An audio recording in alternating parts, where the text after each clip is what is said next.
안녕하십니까. 박승태입니다.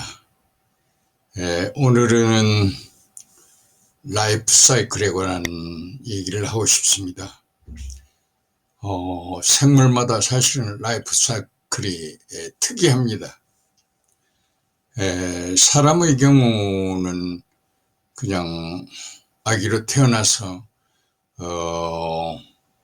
몸만 쭉하니 이렇게 어른으로 성숙되어 가는 것이 아니고 세포 분열 당시 세포 분열에 여러 단계가 있습니다. 그래서 셀 사이클이라고 할까요? 모든 생물은 특이한 라이프 사이클을 가지고 있습니다. 곤충의 경우는 완전 탈바꿈이라든지 불완전 탈바꿈으로 이렇게 구분하기도 합니다. 또는 파충류의 경우도 상당히 다른 양상을 띠는데, 예를 들면 개구리의 경우 올챙이 시절과 성체 개구리의 상태가 상당히 특이하게 대별되는 그런 겁니다. 식물도 똑같은 주기를 갖습니다. 이는 오랜 세월 동안의 진화 과정을 겪으면서 생기는 여러 현상, 즉 환경과 밀접한 어떤 관계를 가지면서 그때마다의 성숙을 위한 또는 생장을 위한 어떤 전략을 가지는 것이 생물로서의 특징입니다.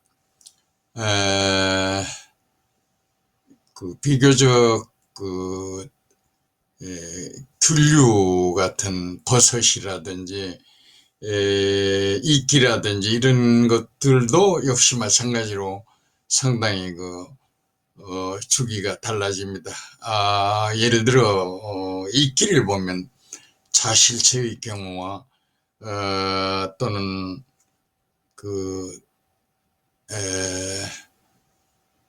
생장 주기의 어떤 시기가 확연하게 구분이 됩니다. 그래서 이제 우리 주위에 있는 모든 생물들이 그런 결과를 갖게 되는 걸 보는데, 몇 가지는 좀 특이한 게 아닌가 하는 생각을 가져봅니다. 사람의 경우는 사실은 놀스라고 하는 사람이 세포 분열의 어떤 주기를 잘 밝혀서 노벨상도 받고 그럽니다. 그런데 우리 주위에서 쉽게 볼 수 있는 많은 생물들의 특히 자원생물이라고 할까요? 이런 것들에 대한 관심을 가져보면 상당히 재미있는 것들이 많습니다. 자연에서의 먹이 관계, 그러니까 푸체인이라고 하나요? 이런 것들도 보면은 상당히 우리가 전에 생각지 않았던 상당한 정보를 서로 교환하는 컴플렉스의 어떤 양상을 띠게 되는데, 몇 가지만 좀 꼬집어서 이렇게 본다면, 우리가 식용으로 많이 애용하는 게 종류를 생각할 수 있는데, 물론 물속에 바닷물 속에 사는 개도 있고, 바닷가에 물이 빠지고 나면 여러 종류의 개들이 나와 활동하는데, 이런 개들이라든지 민물에 사는 개가 이제 상당히 라이프 사이클을 특이하게 어떤 대처하고 있다, 이렇게 봐야 할 것 같습니다. 또한 한국인들이 몹시 좋아하는 김은 상당히 한국적 애환이 들어있는 그런 식품입니다. 김에 대해서 보면은 우리가 사실은 김을 먹은 기록이라든지를 정확하게 알아내기는 쉽지 않습니다. 아마 그 한국이라는 특수한 나라를 생각할 수가 있는데, 우선 한국에서는 역사적으로 전쟁이 많이 발발했다라고 하는 사실, 대략 3년 내지 한 5년 사이에 전쟁이 한 번씩 꼭 일어나가지고, 쉽게 말하면 상당히 불안한 생활을 많이 했던 게 아닌가 해서, 기록 문화가 우리가 조금 상당히 약하지 않았나, 그런 생각을 가져봅니다. 그런데 이제,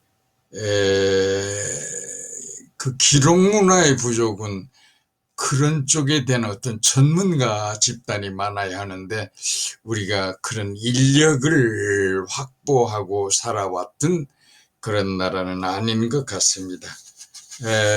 김의 그 생산 과정을 보면은 6.25 동란 이후에 김을 상당히 많이 외국에 수출하게 됩니다. 그게 이제 주 대상이 일본인데, 일본에서 김을 수입하다가 보니까 한국에 여러 가지 제약을 제시하고 까다로움을 부리다가 동경대학에서 한 3년 동안 김에 대한 적극적인 연구를 시행을 합니다.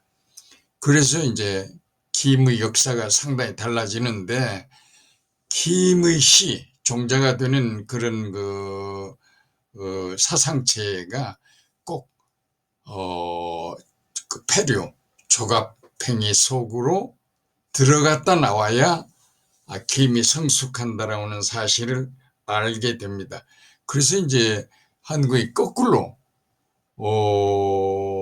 일본으로부터 김 씨앗을 수입해서 그저 한국에서 재배하는 정도로 역사가 바뀌었습니다. 그러다가 이제 수산학과 많은 그 교수분들이 거기에 대한 노력을 기울여서 우리도 김 종자가 이제 배를 속에 어떻게 들어가는가의 과정을 정확하니 밝혀가지고 풍부한 먹잇감으로 자리매김하게 되는 것을 볼 수가 있습니다. 그러니까 이 생물에 따라서 그런 우리 힘으로 밝혀내는 거와 그러지 못한 것들의 애환이 상당히 섞여 있습니다. 그 중에 하나가 전복입니다.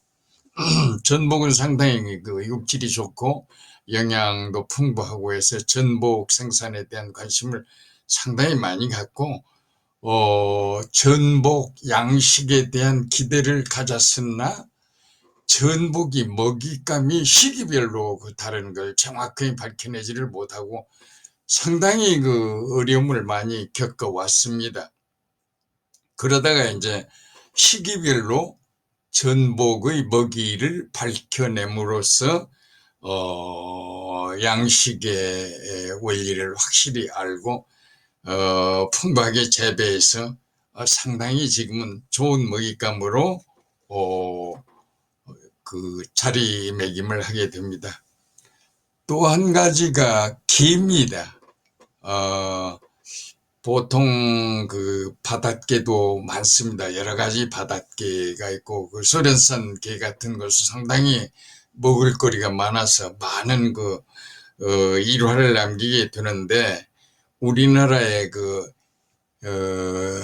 게장백반이라고 해서 식욕을 돋구는 민물개를 생각할 수가 있는데, 이 개의 숙성 과정, 개가 어떻게 생장하고 어떤 생활사를 갖는가 하는 것이 정확한 거의 그렇게 없어가지고 상당히 어려움을 겪어왔는데, 여러 가지 연구에 의해서 개의 생활사를 밝혀가지고 상당히 양식하는데 많은 도움이 되고, 그런 생활사의 한 부분에서 일어나는 많은 일화들을 우리가 알게 됐습니다.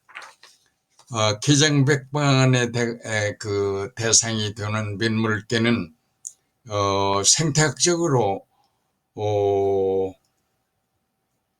어떤 둔덕을 꼭 올라가야, 어느 생육기간 동안에 어떤 둔덕을 꼭 오르내려야만이 성장한다, 그렇게 봅니다. 그 둔덕을 오르지 못한 개는 퇴화되고 어떤 생육기관의 퇴화뿐만이 아니라 생식적인 기능이 약화되어서 그 생산 능력이 줄어드는 그런 것을 알게 됐습니다. 그러니까 어떤 둔덕에서 개가 그 껍질을 벗는데, 껍질을 벗는 여러 가지 운동을 하는 게 아닌가. 그래서 이런 그 확실치는 않으나 어떤 생물이 진화하면서 환경과의 여러 가지 조건을 잘 활용하기 위해서 적응력의 한 일환으로서 어떤 특이한 행동을 하지 않나, 이렇게 보고 있습니다. 그래서 이런 습성들을 잘 밝힘으로써 사육하는 데 큰 도움이 되는 게 아닌가. 또 한 가지는 이런 특이한 행동을 바탕으로 하는 것은 단백질을 생산할 때의 어떤 기저 활동 아닌가 하는 생각도 가져봅니다.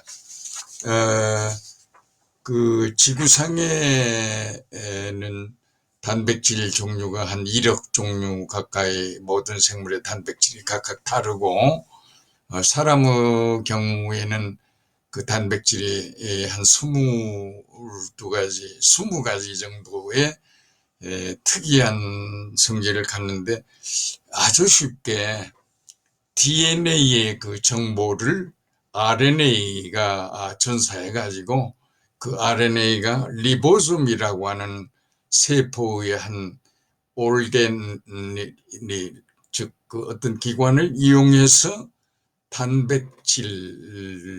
이제 되는데, 그 단백질이 3차 구조를 가지면서 접히는 역할을 하게 되는데, 그 접힘을 이제 현대는 프로테인 폴딩에 관한 기술을 인간이 잘 익혀서 어느 부위가 어떻게 접히는가를 거의 95% 정도를 알아내게 됩니다. 그래서 지금은 프로테인 폴딩에 관한 그 역량을 갖춰 가지고 인류가 상당히 그 여러 가지 약 제품이라든지 또한 그 효소를 만들어서 생체역학에 많은 도움이 됩니다.